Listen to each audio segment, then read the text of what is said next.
The 90s had some of the biggest sports matchups. I'm talking about Holyfield versus Tyson. I'm talking about Pete Sampras versus Andre Agassi. I'm talking about Charles Barkley versus Godzilla. Wait, what?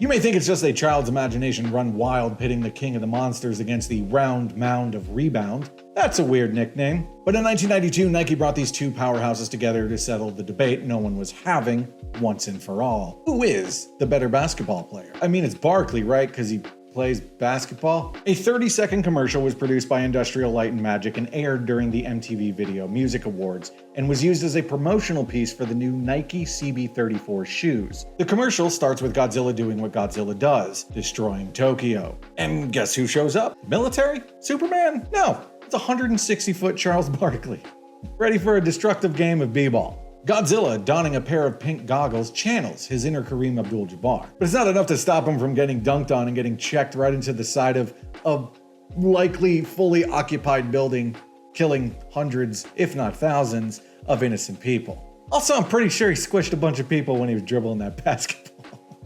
Right? I mean, as quickly as the matchup began, so does it end, with Godzilla and Barkley walking off into the sunset.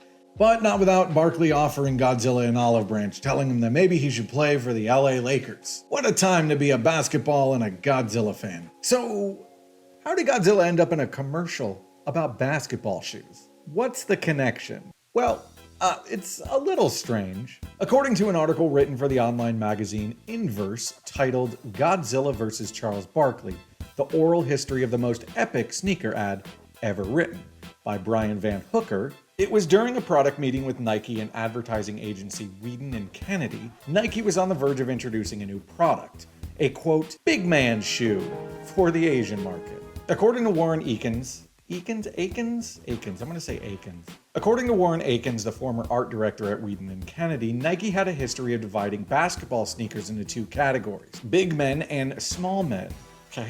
And in Asia, low-top shoes were the choice footwear. But now a big man shoe would be introduced to the market. I assume that means high top. I think. After finding out that Barkley would be the face of the new shoe, agency partners Steve Sandoz and Akins immediately thought of Godzilla.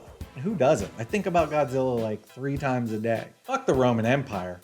Godzilla. Being fans of the King of the Monsters and fans of the ball that goes into the basket sport, it seemed like a no-brainer. After pitching the idea to Barkley, the biggest challenge would be to convince Toho, the production company who owned the rights to Godzilla, to allow them to use the character. Something that Toho was very protective of. Everything concerning Godzilla had to be approved beforehand, from the expressions he was going to make to why he would be wearing goggles in the commercial. With all the pieces in place to shoot the commercial, production began in June of 1992. For 8 days, shooting took place at ILM Studios, but it wasn't without its challenges. The first shot of Barkley was filmed from a lower angle, and according to director Michael Owens, it just didn't look right. It wasn't until they changed up the frame rate did the shot feel like it gave the size and weight that they were trying to portray. In another shot that specifically focused on Barkley's shoe, they were finding that his size 16 shoe wasn't filling up the frame enough. It's a big fucking shoe. So Nike ended up making a size 22 shoe just for this commercial. I ended up buying it and now I use it as a bed.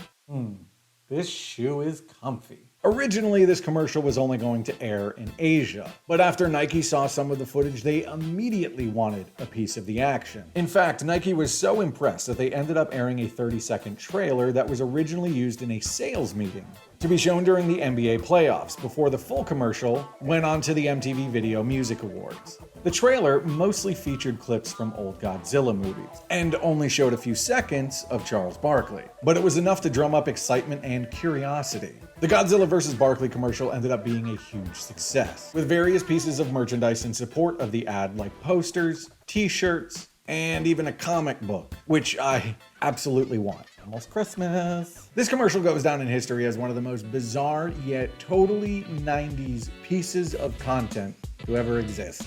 Until next time, dudes, I'm Mike O'Connor. Later. My Godzilla impression. I hope I added the sound effect to it.